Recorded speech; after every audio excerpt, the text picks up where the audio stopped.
Graphic school বিডি.com এর পক্ষ থেকে সবাইকে আন্তরিক সালাম। আসসালামু আলাইকুম। আমি Mamun Rashid, Adobe Creative Cloud Illustrator CC 2017 learning এ আপনাকে স্বাগতম। আজকে দেখাবো ইলিপ টুলস।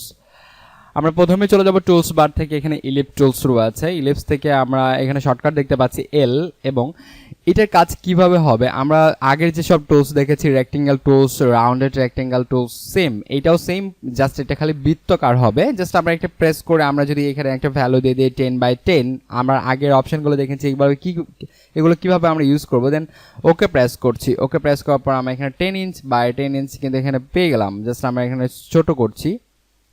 আমরা এটা ছোট করব কিভাবে, রেশিও অনুযায়ী আমরা যদি ছোট করতে চাই সেক্ষেত্রে আমাদেরকে অল্টার অ্যান্ড শিফট প্রেস করতে হবে। অল্টার অ্যান্ড শিফট প্রেস করলে আমরা এখানে সেন্টার পয়েন্ট থেকে রেশিও অনুযায়ী বড় হবে।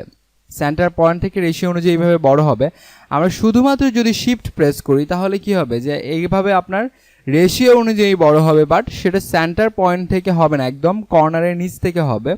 এই পাশ থেকে যদি করি একদম উপর থেকে হচ্ছে, তার মানে আমি যে পাশ থেকে টানবো তার অপোজিট পাশ থেকে আমি সাপোজ এই যদি নিচ থেকে যদি টানি তাহলে এই পাশ থেকে এখানে নড়বে না, নিচের দিকে নড়বে। এইভাবে এটা বড় হবে যদি আমরা শুধুমাত্র শিফট প্রেস করে করি। অ্যান্ড অল্টার শিফট প্রেস করলে আমরা এটা জাস্ট কি হচ্ছে, একদম সেন্টার পয়েন্ট থেকে আপনার রেশিও অনুযায়ী ছোট অ্যান্ড বড় হচ্ছে। জাস্ট আমরা এটা কেটে দিচ্ছি।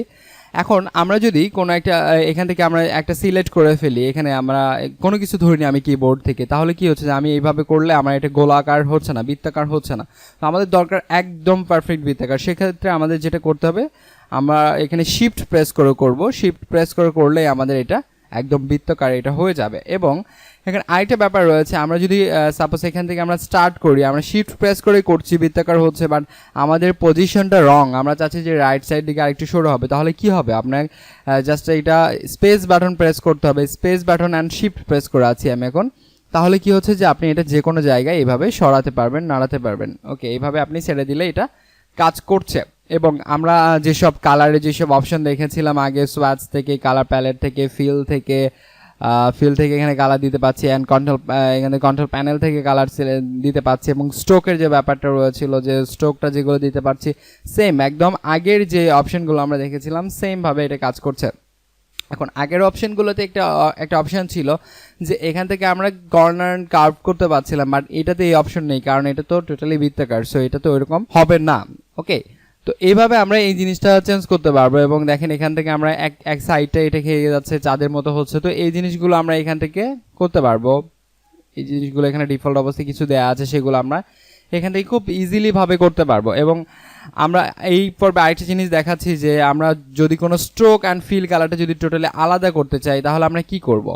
আমরা জাস্ট এখান থেকে রাইট বাটনে ক্লিক করে এখান থেকে কোনো কাজ হবে না, আমরা জাস্ট এটা সিলেক্ট করলাম। সিলেক্ট করার পর এখানে অবজেক্টে যাব। অবজেক্টে যাওয়ার পরে এক্সপ্যান্ড অ্যাপিয়ারেন্সে যাওয়ার পর এখান থেকে রাইট বাটনে ক্লিক করে আমরা আনগ্রুপ করে ফেলবো। এখন আনগ্রুপ করার পর এবার দেখেন আমাদের ফিল অ্যান্ড স্ট্রোক দুইটা কিন্তু টোটালি আলাদা হয়েছে। এখান থেকে আর ফিল অ্যান্ড স্ট্রোকের কোনো কিছু নেই, কারণ দুইটাই কিন্তু এবার ফিল হয়েছে, তো এবার টোটালি আলাদা হয়েছে। তো এইভাবে কোনো একটা অবজেক্টে যদি আমরা দুইটা কালার দিয়ে ফেলি, I mean fill and stroke colour দিয়ে ফেলি, সেটাকে আমাদের এক্সপ্যান্ড করতে হবে। অনেক সময় লেখা থাকতে পারে এখানে এক্সপ্যান্ড, এবং অনেক সময় লেখা থাকতে পারে এক্সপ্যান্ড অ্যাপিয়ারেন্স। তো যেটাই থাক না কেন আপনি সেটাতে জাস্ট এখান থেকে দেখেন এক্সপ্যান্ড, এভাবে এক্সপ্যান্ড করে ফেললে সেটা আলাদা আলাদা হয়ে যায়। এক্সপ্যান্ডের কাজটা কি?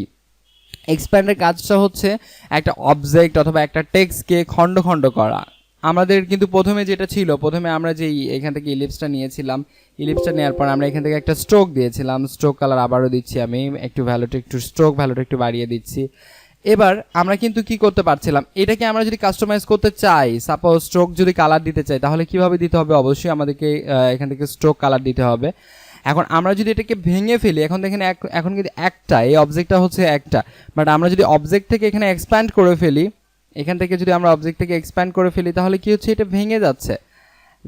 এবার রাইট বাটনে ক্লিক করে আপনাকে আনগ্রুপ করতে হবে। এখন তো গ্রুপ অবস্থায় আছে, টোটালি আপনার স্ট্রোক অ্যান্ড ফিল কালারটা গ্রুপ অবস্থা। এখন রাইট বাটনে ক্লিক করে আমরা আনগ্রুপ করে ফেললে কি হবে, যে আপনার স্ট্রোক, আমরা দেখেন স্ট্রোকটা এটা আলাদা হয়েছে এবং ফিলটা আলাদা হয়েছে। তো এখন যদি আপনি কালার দিতে চান তাহলে আপনাকে কি করতে হবে, আলাদা আলাদা করে আপনার এখান থেকে স্ট্রোকে আর কোনো কাজ হবে না। সো আমরা এখান থেকে ফিলে যাব, ফিল কালার। এখন দেখেন আমাদের কালার চেঞ্জ হচ্ছে ফিল, এটা কিন্তু আর স্ট্রোক অবস্থায় নেই, কারণ আমরা এটা এক্সপ্যান্ড করেছিলাম। আমরা এটা জাস্ট ডিলিট করে দিচ্ছি, এটাতে আমরা আরেকটা কালার দিয়ে ফেলছিলাম। এইভাবে আপনি একটা এখান থেকে কালার দিতে পারবেন। জাস্ট এখানে আমরা চুজ করে দিচ্ছি, এখান থেকে আমরা কালার দিতে পারবো। তো এই হচ্ছে ইলিপস টুলের কাজ। এই ছিল আজকের টিউটোরিয়ালসে। সবাইকে অসংখ্য ধন্যবাদ। আসসালাম।